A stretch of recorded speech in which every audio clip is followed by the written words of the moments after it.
He's fantastic. You're in for such a treat. It is Craig May.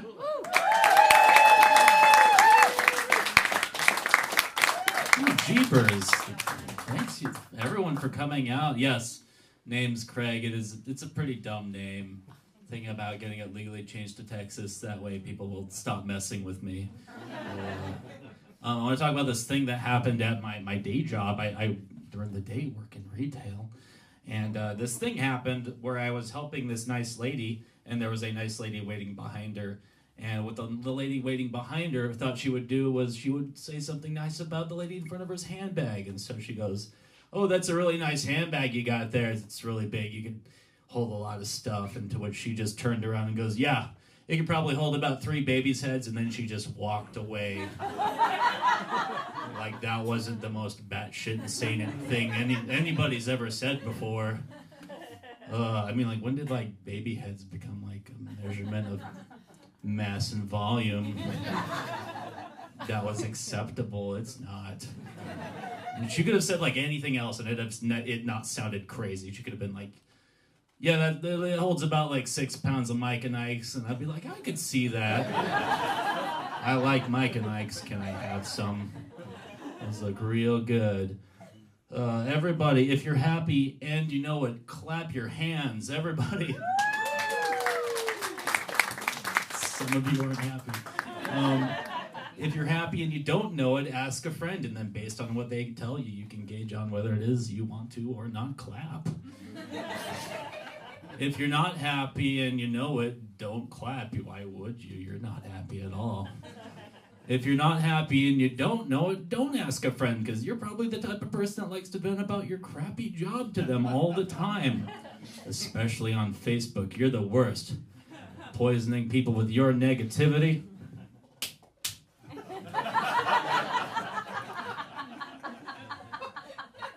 That's what I'm doing up here. Cripes. I want to talk about that type of person, though. They like post really weird negative things on Facebook. Just really negative. They keep to themselves a lot, and then like one day out of the blue, they'll just post something like, "I love everybody," and you just don't know how to react. So you're just like, that will keep them alive a little longer. So what's going on inside of your head is like, okay, 1, what do you want? 2, where did you get it? 3, can I have some? 4, no, really, can I have some? 5, do you remember the time that I picked you up out at the coast at like 3 in the morning? I had to work the next day. Yeah, so, hook me up. 6, if you don't hook me up, I'm going to tell your mother about the time I had to go out to the coast and pick you up at 3 in the morning because you hooked up with a guy on Craigslist and he stole your car. So yeah, come on. 7, I didn't know that your mom died. Kind of makes sense why you're taking those pills. 8, but how about those crazy earthquakes over on the East Coast, huh? Those are nuts. 9, I didn't know that your mom died in those earthquakes. I'm just gonna go fuck off now. Goodbye. Drugs aren't really that big of a problem that much anymore, thanks to the DARE program. Did you guys go? Clap if you went through the DARE program. Oh my God. We're all gonna be okay. Drug abuse resistance education. It was a program in the 90s and early 2000s where the cops came to your school and they made you sign this pledge. And the pledge was that you were saying that you weren't going to have like any fun later on in life at all. And what they rewarded you with was a t-shirt and a trip to a place called Skate World. And it was all supposed to be good. Everything was supposed to be fine. I thought it would be funny, though, that if you got caught with possession, that your punishment was different because you signed this pledge. So we got you. And clearly that t-shirt and trip to Skate World meant nothing. So what your punishment is that we're going to feed you to McGruff the crime dog. That cartoon dog in a trench coat? No, it's a real dog. He's in this cell over here. He's strung out from eating junky kids all day. He's gonna take a bite out of crime. Cripes. I had a hard time growing up. I misunderstood a lot of terms because I was a stupid kid. And one term in particular that I misunderstood was the term sex offender.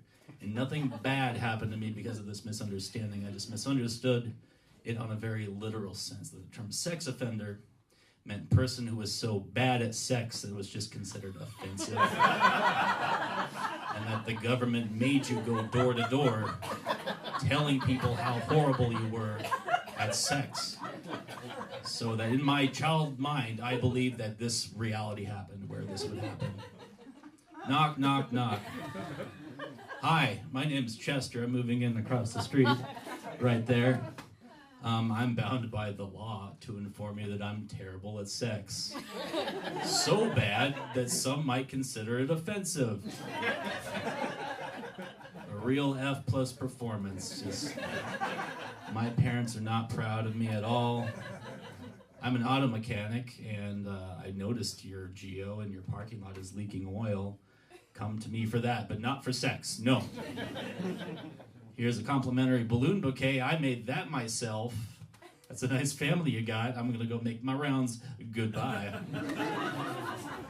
Criminy. Does anyone else? It's been hot, and anyone else have a hard time sleeping when it's hot? Anyone? No. Oh, we all got AC. I don't know. I take like melatonin to go to sleep. But does anyone else do that thing where they take like a lot of melatonin and then they sleep for a long time, and then so like spiders that are going by them think that your body's dead and they build a cobweb over your face, and then you wake up and you freak out and you run to the bathroom and you immediately scrub out your beard because you think that maybe they laid eggs in your beard, and then you start looking in the mirror for a long time thinking like about death. And then you just remember and how you've never really had a real death in your life, and you just you think about back to when you were 4 and how you built your first snowman, and that was the closest thing to a dead relative you've ever had because you named it and you were not going to keep it. You would go to visit that thing and his eyes would be sinking into the back of his head. He'd start to lose a lot of weight. You'd come to visit, you'd forget your name. At the end of the day, it would be just sitting in a pile of his own fluids. Nope, just me, huh? All right. I get asked every once in a while, Craig, when's your next show gonna be? And I don't have like a website to like forward people to, because the web domain name craigmay.com is already taken, because what happened was there was another Craig May back in 2003, and that Craig May died. And so what that Craig May's parents thought would be a really nice thing to do would be to make a memorial website in his honor. So what I thought I would do was that I'd write a letter to his parents saying why I should have the domain name. I'm going to read that to you right now. Dear Mr. and Mrs. May, my name is Craig May. Weird, I know, right? I'm writing to you in regards to the domain name that is used for your dead son's memorial website. I'm a comedian from Portland, Oregon, and I think it would sure be swell if I could have that domain name so that I could update people on upcoming shows and such. What's your son updating people about? Nothing. Because he's totally dead. I mean, I looked online and saw that CraigMayIsDead.com is very much up for grabs, so just throwing that out there. You can have that one for free. I realize that this letter may come as an insensitive shock, and I'd be willing to talk about this in person. The trip would be no problem. I'm a great driver, much better than your son was anyhow. So give it some thought, but not too much. Lots of love, Craig May. You guys were great. That was my time.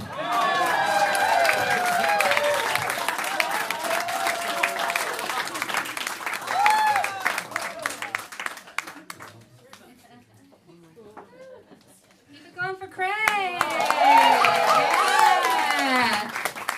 He is quite the letter writer.